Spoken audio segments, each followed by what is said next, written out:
So I'm going to speak about culture actually from the battlefield. So today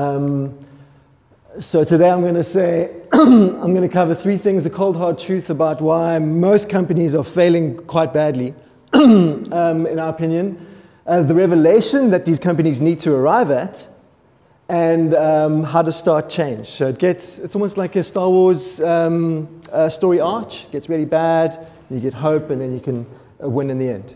We're Urbian. We've been going for about 11 years. We build digital products and services, thank you, for companies. So we're in the battlefield. Okay, so what I mean is we're literally with companies designing digital services and products that are made to launch in the market. And we can't do this by ourselves. We have to team up with people, with companies, to kind of launch this. And there are horror stories out in the field. So we work with some startups, we work with new ventures, we work with large kind of companies. So we see it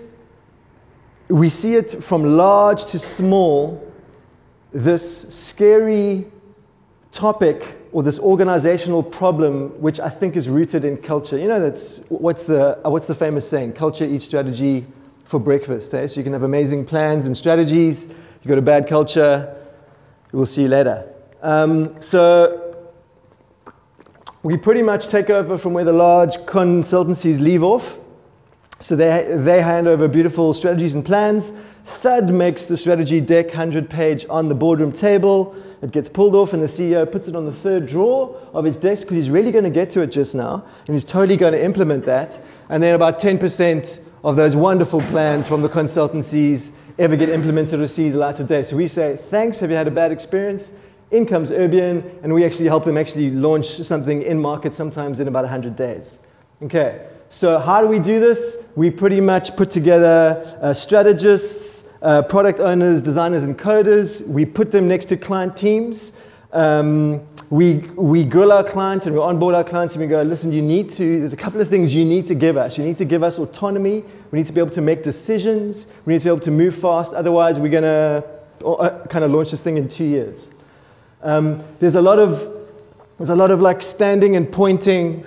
There's a lot of sticky dot writing. I don't know if you guys are, hey? A lot of scrummaging, agiling, a lot of that. As you guys have had various forms of. This is all the new way of work. It's very fancy, very smart, and we all do that stuff. We'll even do like incubators and accelerators for our clients. So we'll kind of run kind of programs and we'll kind of incubate a whole bunch of startups. The point of that is me saying this, I promise you we are in the battlefield. We are in the trenches trying to launch stuff for clients in the 21st century. And clients tell us time and time again, we say, how important is this for you to do right now? This challenge, this opportunity that you're going for, how important is it? Huge, massive.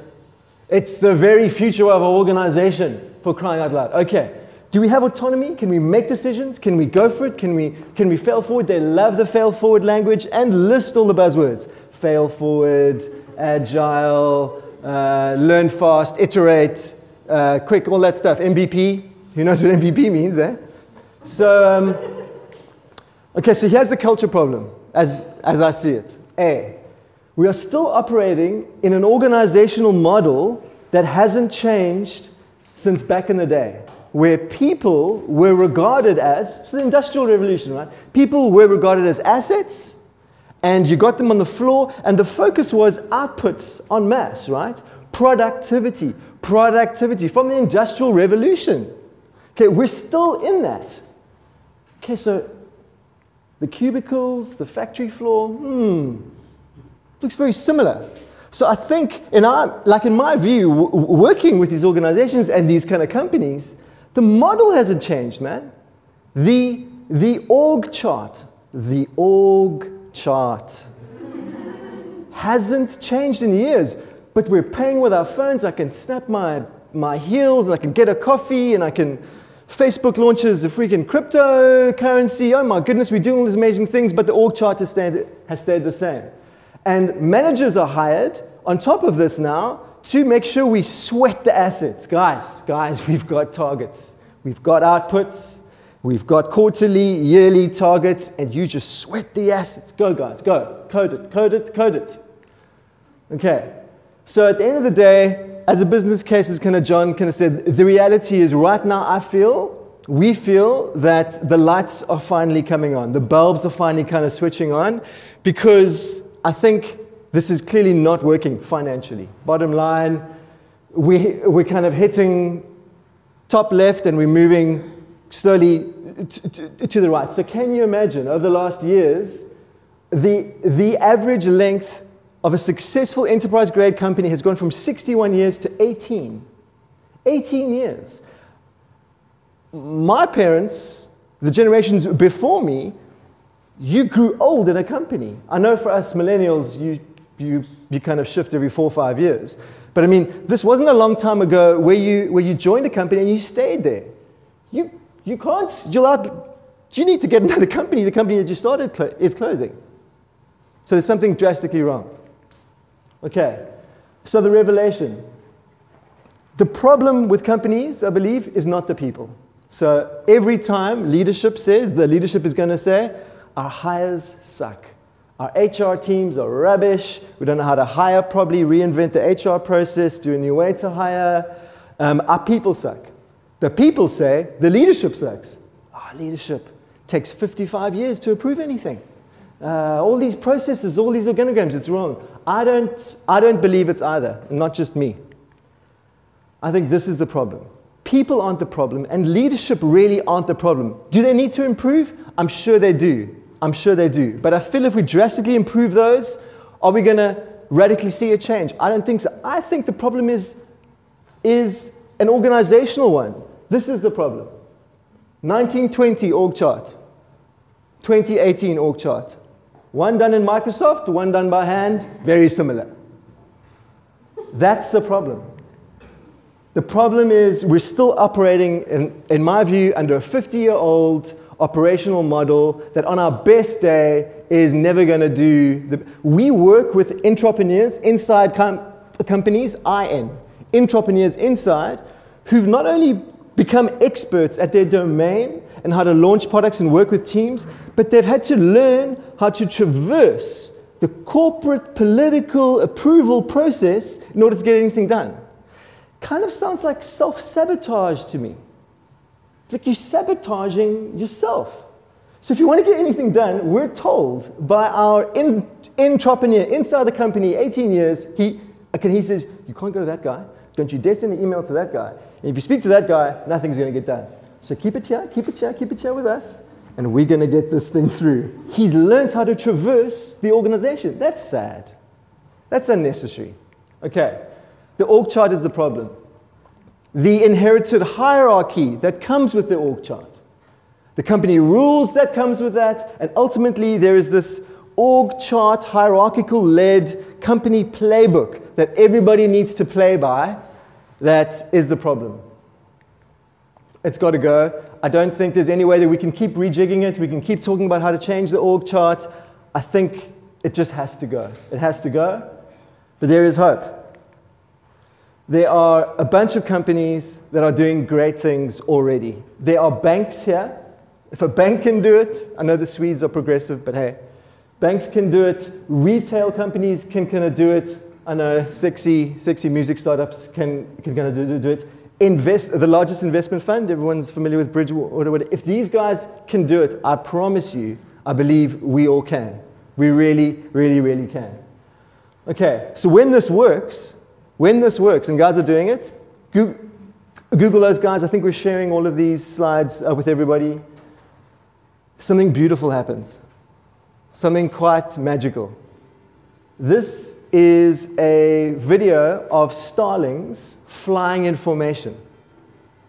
Okay? Now, imagine this is a visualization of your company and how it organically organizes and arranges itself. It's beautiful. Market changes. Technology comes in. It moves. People move.